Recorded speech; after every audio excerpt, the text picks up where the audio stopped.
तो ट्रांसफॉर्मर्स अब यदि पैरेलली कनेक्टेड हों, पैरेलल ऑपरेशन के लिए यूज हो रहे हों, तो उनके डाटा के बेस पर हम कैसे उनको पावर शेयरिंग कैलकुलेट कर सकते हैं, पावर आउटपुट कैसे निकाल सकते हैं, let us check.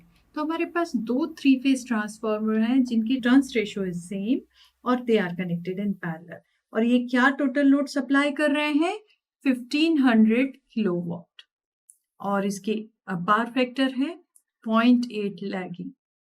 Okay, this is the load. Rating of दोनों ट्रांसफार्मर दी हुई है।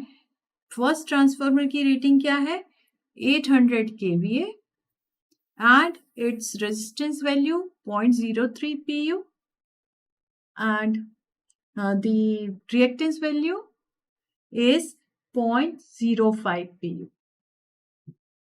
सिमिलरली हमारे पास दूसरे ट्रांसफार्मर का जो डाटा है उसमें rating is 1000 kVA and the resistance value is 0.02 pu and reactance value is 0.07 per unit.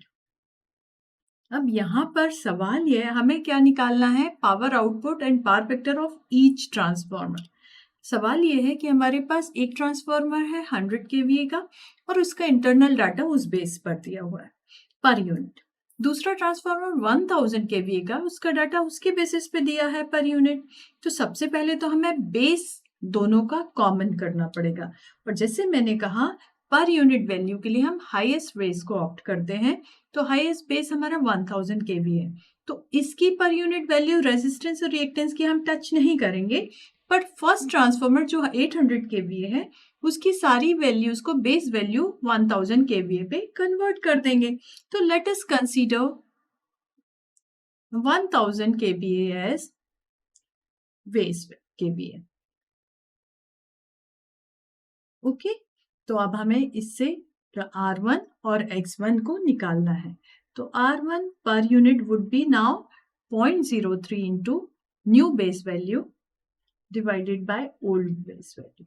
So this gives us 0.0375. हमारे पास R2 ऑलरेडी दिया है 0.02 pu. Let us take them as R2, X2, R1, X1.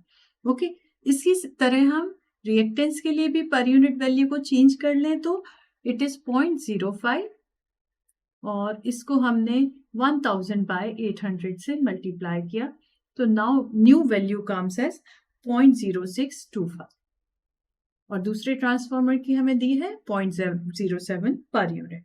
तो अब हम load KVA से, load KVA हमारे पास कितना है जिसको दोनों ट्रांसफार्मर शेयर कर रहे हैं, it is 1500 kilowatts at 0.8 power factor लेंगे। तो इसको यदि हम कॉम्प्लेक्स नंबर में लिखें तो this would be what 1875 at an angle of -36.86। Okay, so this is KVA load, क्योंकि हमने 1500 को 0.8 से डिवाइड किया तो केवीए में मिल गया, और जो एंगल है दैट इज 0.8 पावर फैक्टर माने cos inverse of 0.8 which gives us -36.86. ये माइनस डिनोट्स लैगिंग। तो अब हम दोनों ट्रांसफार्मर के पावर आउटपुट निकाल लें। तो power output of first transformer T1, इसके लिए रेशियो हमारे पास टोटल पावर जो डिवाइड होना है दैट इज दिस वन।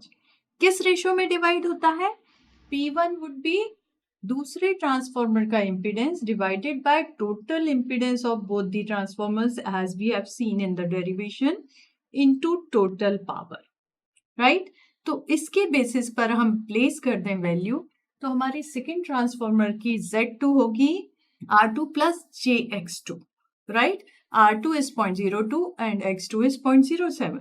तो 0.02 plus J 0.07 complex conjugate form में लिखने पे, और टोटल जो इम्पीडेंस है Z1 plus Z2 that would be R1 plus R2 0.0375 plus 0.02 which gives us 0.50575, और X1 plus X2 क्या होगा, X1 is 0.0625 with new base plus 0.07 which gives us 0.1325 J and power कितना है जो हमने अभी निकाला, पोलर फॉर्म में है 1/8 से, इसको हम कॉम्प्लेक्स कॉन्जुगेट में भी बदल सकते हैं या फिर हम ये दोनों कॉम्प्लेक्स क्वांटिटीज को पोलर फॉर्म में बदल दें.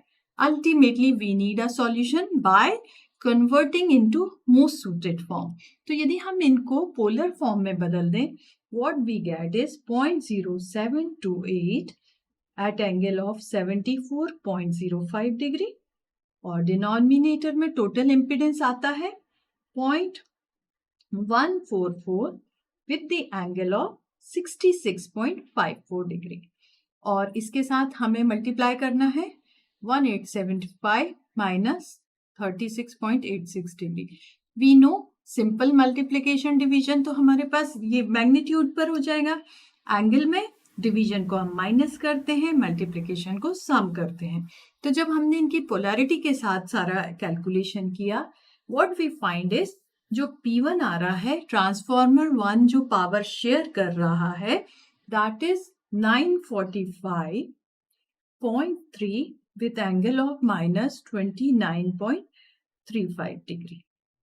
ओके, और इसमें जो माइनस 29.35 डिग्री है, माइनस है, माने पावर फैक्टर लैगिंग होगा और पावर फैक्टर हमें निकालना है. तो this would B cos of minus 29.35 degree which gives us cos of angle minus 29.35 which gives us it as 0.8716 lagging. तो हमारे पास पहले ट्रांसफॉर्मर का पावर आउटपुट आया 945.3 in kilowatts with the kilovolt ampere plus with the angle of 0.8716. अब हमें दूसरे transformer का power output लेना है जो कि टोटल लोड में से शेयर करेगा. कौन सा? जो बच जाएगा फर्स्ट ट्रांसफॉर्मर के शेयर करने के बाद.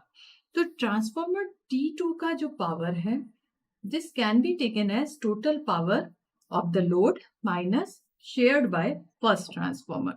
तो पहला जो टोटल लोड है that is 1875 at angle 36.86 minus this power 945.3 at angle minus 29.35 degree.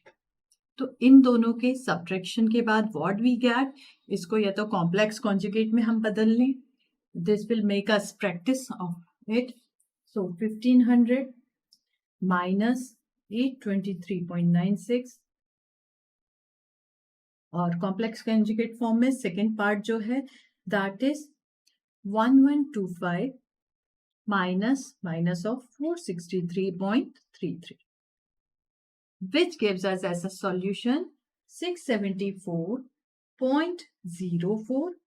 You can verify by calculating by your own, plus J661.67 which in polar form will be 945.96 with an angle of minus 44.38 degree. यहाँ भी lagging है क्योंकि minus sign involve है, तो इसको हम इनको KVA में डिनोट करें.